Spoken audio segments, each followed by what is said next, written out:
Hello, everyone. Hello. I love Vermont. My name is Phoenix Crockett, and I am the Managing Director of the Me2 Orchestra of Burlington. And thank you.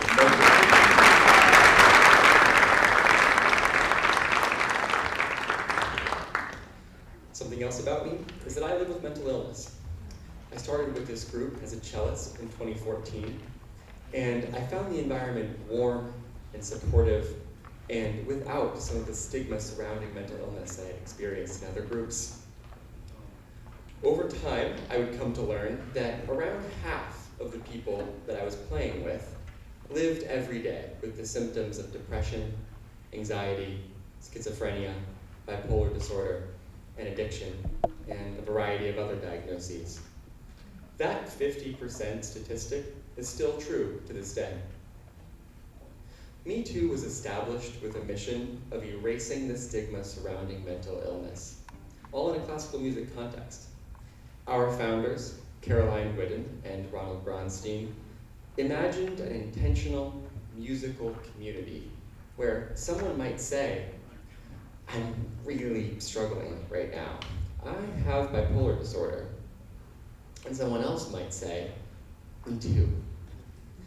That vision is alive here today as we are celebrating our 14th season of our stigma-free zone.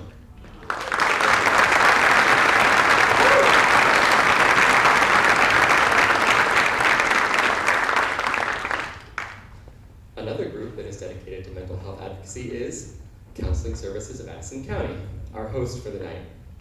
Since 1959, CSAC has provided high-quality care to the people of this region. When they reached out asking if we wanted to do a community event for all of you, we were thrilled. Here to tell you more about CSAC is Rachel Lee.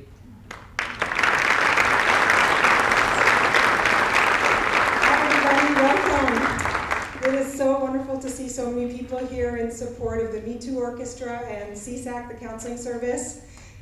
We are your designated mental health agency, but we do so much more. We also provide developmental services and substance use supports to the people of Addison County. Many in our audience are our staff, and I want to recognize them. Thank you for the work you do every day. You are amazing people. I'm so proud of the work we do every day. Thank you for being here.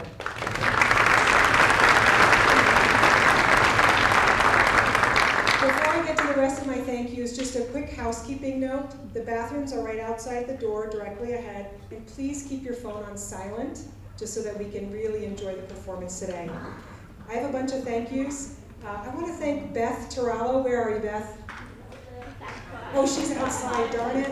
Well, Beth Turallo is the brains and the brawn behind this performance, running so smoothly outside of what Me2 has brought today. She's incredibly organized and makes all of us look good, so thank you, Beth.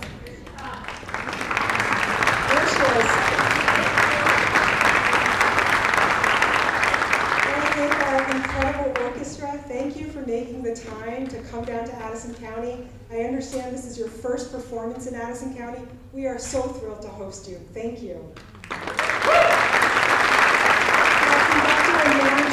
Michael Colburn, who is the conductor for the Me2 Orchestra, and of course Phoenix, who has worked so diligently with Beth to make sure that tonight goes off without a hitch. Thank you to the Middlebury High School for the space. This was free, and we were able to make this performance free for all of you. Our volunteers who greeted you at the door and who helped you find your seats. Our CSAC board, who gives so much time and energy to making sure that the CSAC is a vibrant, well-run organization. I'm incredibly grateful for you. I would be remiss to not say that we are hiring. We're always hiring. We're especially hiring in our developmental services program for direct support professionals and service coordinators. Come find me if you're curious about it. I'll be outside and can give you the information. And then finally, we have a bocce tournament on September 13th at the Middlebury Recreation Fields. CSAC is about not just providing services, but we're about building community. So think, look at the people you're sitting next to, feel that connection today. That is what we do. We build and grow connection and community. And one of the ways we do that is through our bocce tournament. So thank you to our marquee sponsor, the Richards Group. So I'm going to leave the stage and hand it back to Phoenix, but enjoy the show tonight.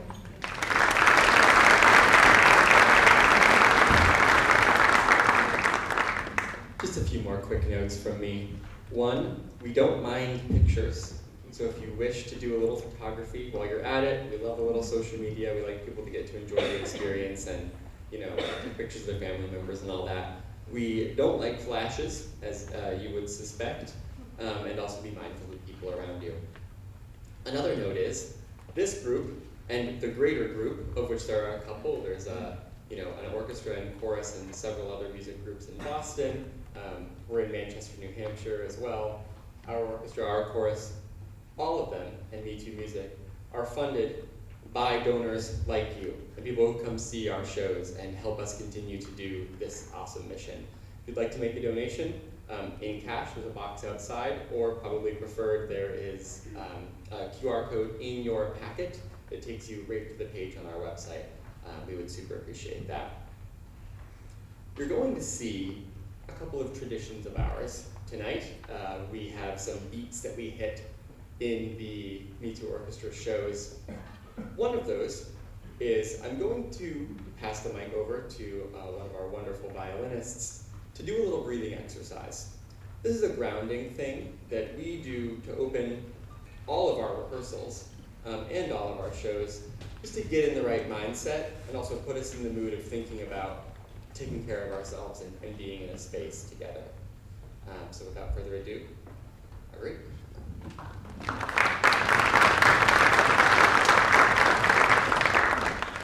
Hello everyone, and thank you for taking the time to spend it with us this evening.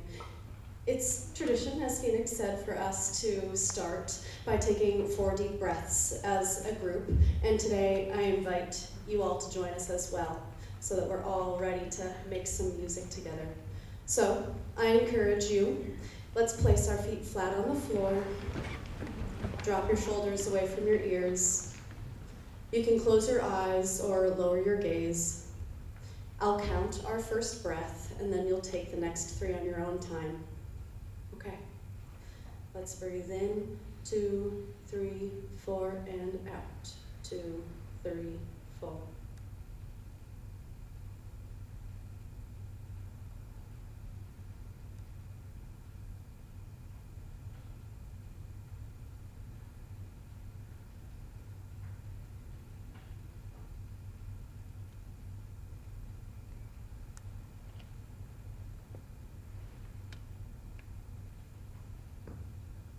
Enjoy the show.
Well, good evening, everyone, and thank you so much for that warm welcome for the Burlington chapter of Me2.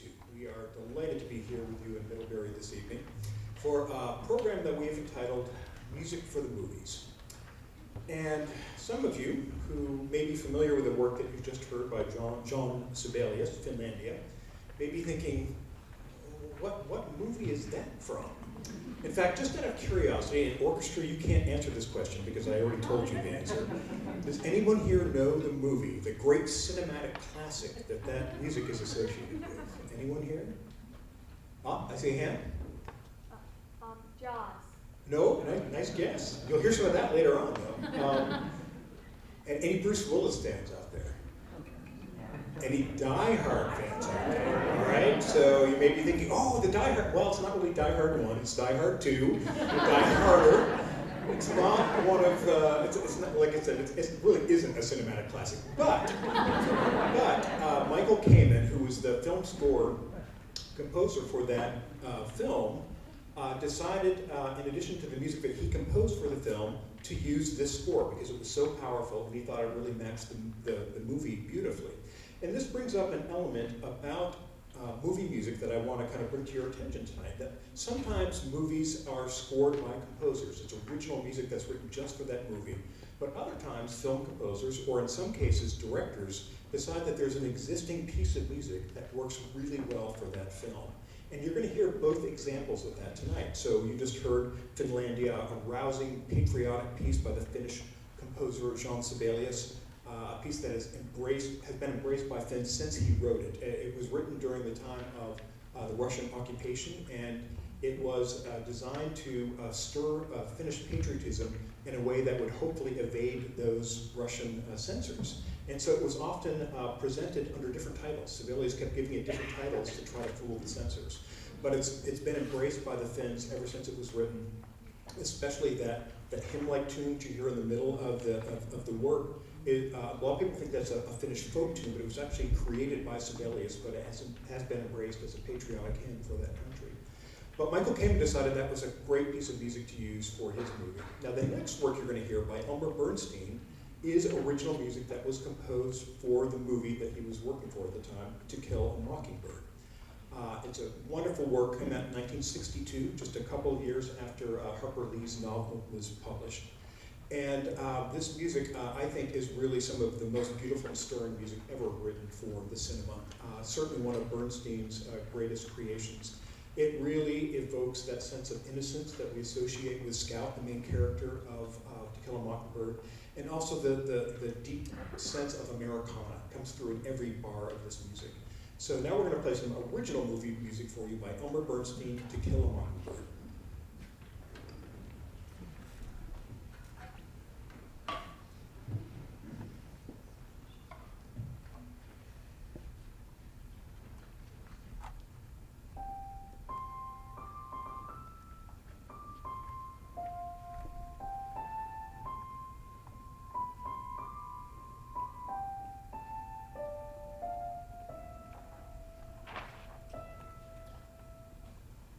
Thank you.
quite like that moment when you can't find the score for the next piece.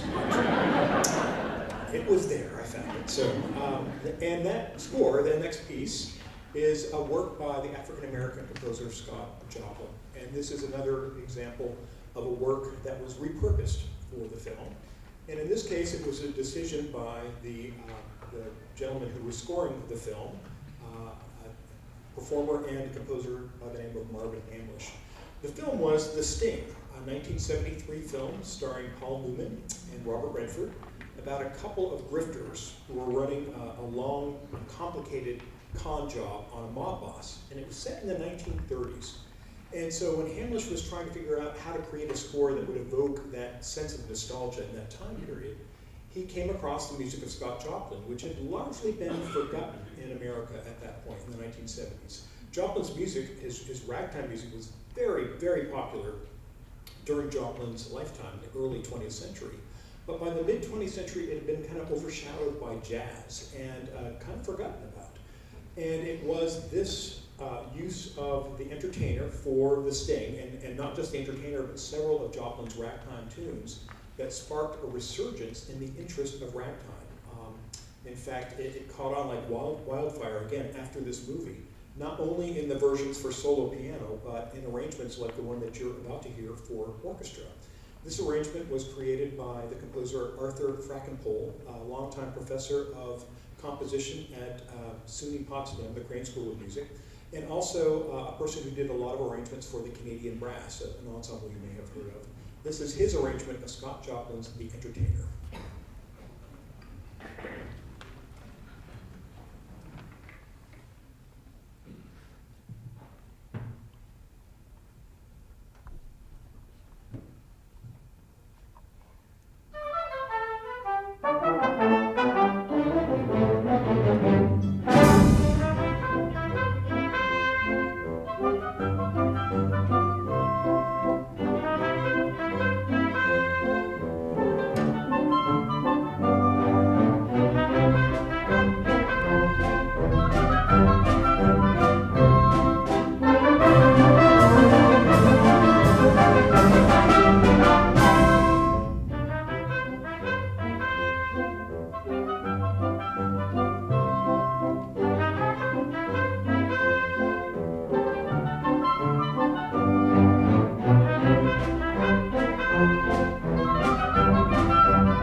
I want to alert you to a change in your program. The next thing listed is the John Williams, but we're going to play the Mozart first. We're going to finish up with John Williams. And the Mozart is another example, obviously, of music that pre-existed the movie that it later served by about 200 years, actually. But anyone who's a fan of the 1984 by Milos Forman director, known as Amadeus, a film that is largely fictional portrayal of Mozart's rivalry with Salieri, Antonio Salieri, another composer. So it may be fiction, but it's highly entertaining and beautifully done. If you've never seen this movie, in fact, I recommend that you watch all the movies that you heard music for tonight. Die Hard, maybe not, take a pass on that, but the other ones are really great films. But Forman had the brilliant inspiration to use the first movement of Mozart's Symphony No. 25 in G minor, which you're about to hear, for the opening of the movie. So this is the scene when Salieri, his servants are outside his door, and they can hear something inside his room, and they're wondering what's going on, so they break down the door and find that Salieri has attempted to end his own life because of his despair over this rivalry with Mozart. And it's that moment when they break the door down and they see him on the floor covered in his own blood that we hear the opening bars of this symphony. And then it continues to play as they're hustling him through the streets to get him to the doctor. And it just sets the stage for this movie in such a breathtaking and spectacular way. Even if you haven't seen the movie, you're going to find this music to be, I suspect, very exciting, full of angst and incredible energy from a very, very young Mozart who wrote this inspired work. One of only 2 symphonies, by the way, that he wrote in a minor key, both of which were in G, the little G minor and the larger G minor, which came much later in his life. But we're going to play the first movement here of Mozart's Symphony No. 25 in G minor.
tradition of ours is we like to do a little Q&A mid-show. It's not always clear what we do or why or how, and oftentimes there's not time before and after shows to answer those kinds of questions, so we like to do them now. This is a big hall. I'm going to open the room to see what people might be wondering about. Anything at all. There's no rules about these questions. And if I can't hear you, I'll jump down and come talk to you if the shouting is not working. Does that make sense? Great, wonderful. I open the room.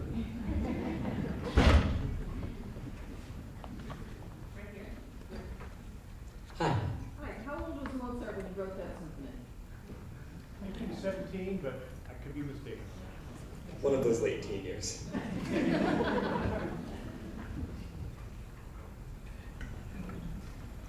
How many members in your Burlington group?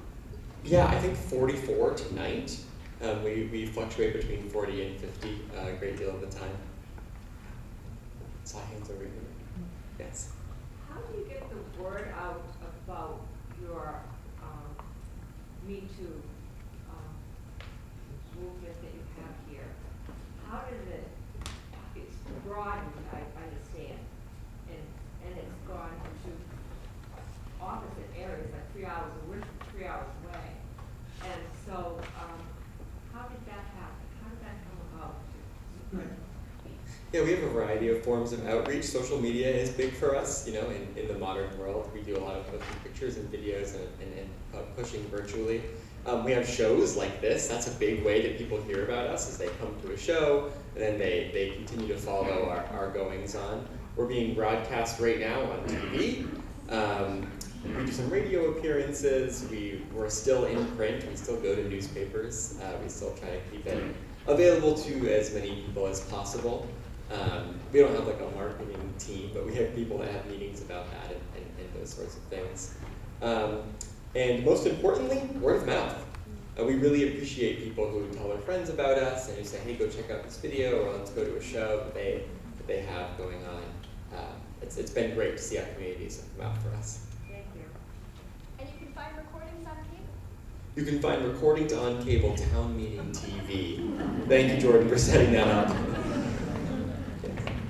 How do you recruit players?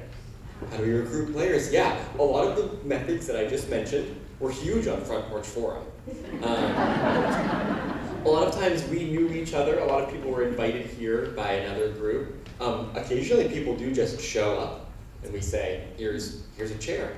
Please do play with us. Yeah. Are there neurological links that therapists would use between classical music and mental health? Absolutely. The question was about the neurological and psychological links between classical music and mental health. I can't give the whole lecture right now. But there's a couple of great books about it. This Is Your Brain on Music is one of the biggest ones. If you type in my name, you can find on YouTube me giving grand rounds on exactly that subject at different times. And there's some other good literature reviews about the topic, but 100%, a lot of what we're doing is evidence-based practice.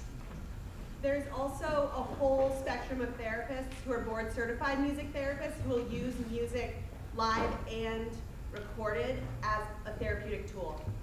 Well, the music therapy is exploding. It's awesome. How did it all start for you? You mentioned that you joined in 2014, but how this idea that music not only heals, but can create such beautiful community and what you're doing started, and where it started? Who was the first player? Absolutely. Thank you for the question. The man's name is Ronald Bernstein. We all know him, and he was a conductor that had played all over the world and had won a bunch of awards, and was just a really wonderful musician. And he was in Burlington, Vermont, and he had had a couple of experiences that left him thinking, Ronnie, is a man living with the symptoms of mental illness and struggling at times, and I want to have a place for those people. I want to have a place that can say, where people can say, I'm struggling with that too. And we can all get together outside of these kind of really strict boundaries that classical music can sometimes set up. There can sometimes be kind of a high bar to entry, both with money, with behavior, with the status in the world, right?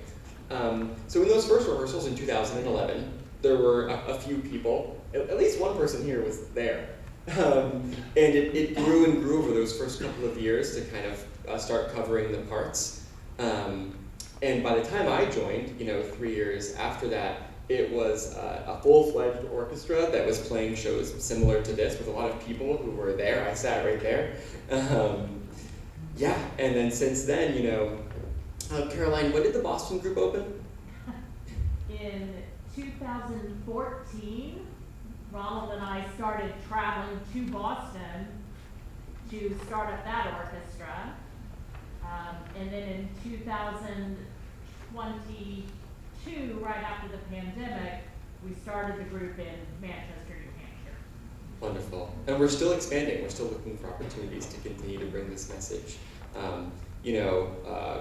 Hundreds of people have played in these groups between these orchestras and the choruses. And there's a flute choir. Who knows what's going on in Boston right now? And it's been a wild ride. Thank you. And one more question. Where was the first performance?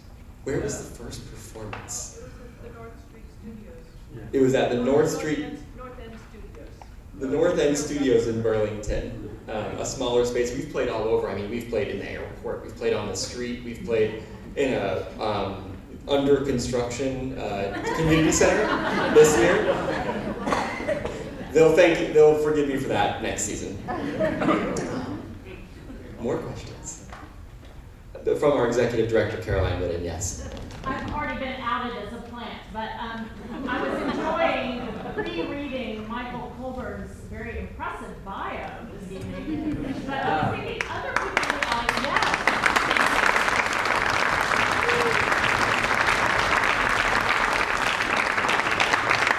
other people in the audience might be wondering, how did he get to Vermont? As much as I'd love to try to get this right on my first shot, I'm going to let him do it. Well, Caroline, thank you so much for those lovely words. How did I get to Vermont? Well, I was born in Vermont. I started here in Vermont, from St. Albans, Vermont, and grew up here. My wife and I, my wife who's back there in the percussion section is also. We actually met in my father's high school band. My dad was a band director in St. Albans. But life had other plans for us. As much as we loved Vermont, I really wanted to pursue a career as a professional performer. I was a euphonium player. And so I was fortunate to win a position with the President's Own in 1987 as a euphonium player. And I played euphonium, I was promoted to principal, and played for 9 years. But also had started working on a master's degree in conducting with the idea that if I was ever looking for a college job, it'd be good to have another set of skills. And lucky for me, that people in the Marine Band were paying attention and pulled me aside and said, hey, we've been watching you conduct. Have you ever thought about doing that here? So my life took another kind of unexpected twist at that moment. I became a conductor and eventually served as director of the Marine Band for 10 years, from 2004 to 2014. After that, I secured a position at Butler University in Indianapolis as director of bands. I've always loved music education, and the idea of being a college band director I found very appealing, and had a wonderful time in Indianapolis. Butler was a wonderful place for me and my family. But the pandemic struck. It really kind of did a number on our program, and it also reminded us that none of us knows just how much time we have, right? Not to be overly morbid about this. And we had always put our careers first. We loved Vermont. We spent as much time in Vermont as we could, but we always went where the jobs took us, and finally decided, you know what, let's put geography first, and we're going to move back to where we really want to be. And then we'll see what comes along our way artistically. Well, fortunate for me, the very first thing that came along artistically was Me2. They were looking for a new director at the very moment that I was relocating to Vermont. So I reached out to Caroline and said, would you be interested in somebody with my kind of unique background? If you look at my resume, I look like I'm a band director, right? But the Marine Band has a chamber orchestra that performs at the White House. So about a third of my conducting actually was with orchestras. And she said, we're very interested. Please go ahead and apply for the job. And I came and auditioned, and it was love at first sight, I think, in both directions. And I must say that when I talked to Caroline about the mission of this organization, one of her questions for me was, Mike, have you had much experience in dealing with musicians with these kinds of diagnoses? And I told her, Caroline, I don't think I've ever conducted an ensemble anywhere where I didn't have some musicians struggling with these kinds of issues. Even in the Marine Band, people think, the Marine Band, they're lean and mean, and they're Marines. They don't have time for psychological concerns and issues, right? Well, we had a very fine horn player diagnosed with schizophrenia, and we spent several years working with him. Eventually, we did have to discharge him, but it was only after many, many years of helping him work through his diagnosis and to try to keep that life in music. So I've had many of these experiences, and when I heard about the mission of this organization, I felt like I was already an ally without even realizing it. And so the chance to work with these musicians around this cause. Offer one other thought, with this question about, the connection to music and mental health. The unfortunate truth about music is that it can be a double-edged sword, all right? Making music can be something that brings us great peace and great satisfaction, but making music in an ensemble setting with high expectations can also create an enormous amount of stress. And so finding the balance, finding that opportunity to make music in a stigma-free zone where you feel like you can relax, you're not being judged on missing a note here and feeling like I'm never going to be invited back to play with this ensemble again. This is not that kind of environment. It's an environment where we encourage people to relax, to take chances, and most of all, enjoy making music, because that's why we all started making music to begin with, right? So I really just think the mission of this organization is something that's so fantastic. And I'd love to see this spread nationwide and worldwide, because I really think there's a need for this. So that's how I ended up.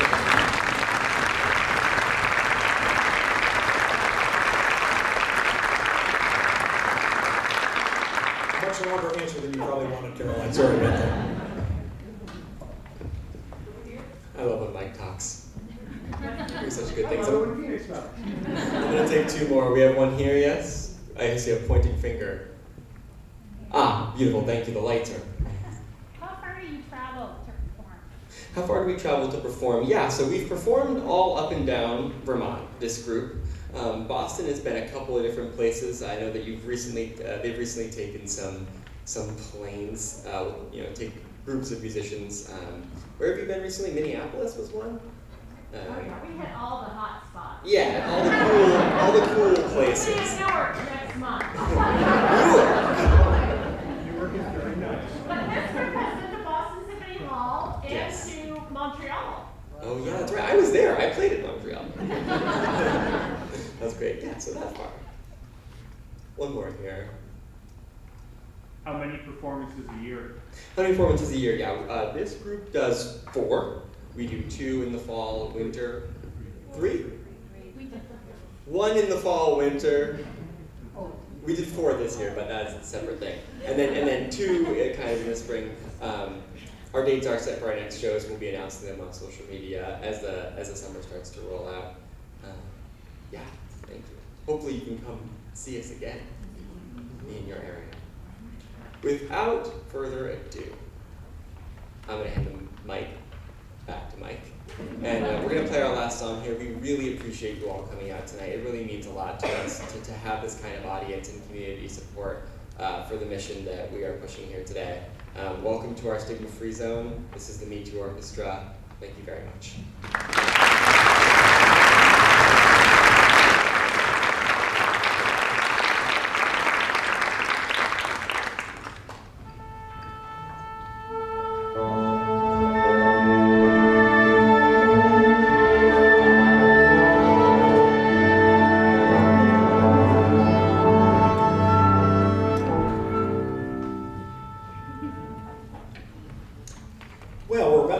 Up here, but before I do that, I want to thank you all for coming out, being such a wonderful audience for us this evening. We really appreciate that. Making music, people don't, in an audience, who spend a lot of time in an audience, don't realize what an important role you play, but there really is a symbiotic relationship between the players and the audience. And I just want to thank you for all the wonderful positive energy you've been sending to us this evening as well. We're going to wrap up this movie music program with probably the only composer who deserves to wrap up this kind of a program, John Williams, right? Preeminent film composer of not only his generation, but really of this era, and really one of the finest composers, I think, working in America today. It is a medley that was created for his induction into the Kennedy Center Honors back in 2004. And it's a medley that's kind of near and dear to my heart, because the ensemble that performed this at the Kennedy Center was the President's own United States Marine Band. It was in my first year as director of the band, and we had established already a really strong collaborative relationship with Mr. Williams, and so he specifically requested that the Marine Band play this music for that event. Now, this music, of course, was originally written for orchestra, so it required a special arrangement for the Marine Band, which was done for that event. But Paul Lavender, the person who did that arrangement, decided this is too good a medley to not have in an orchestra format as well. So he put it together for orchestra. It's about 5 minutes long, but it has an unbelievable number of John Williams movie melodies in here. You're going to hear tunes that make you think of sharks and dinosaurs, of lightsaber battles, and guys with a fedora and a whip.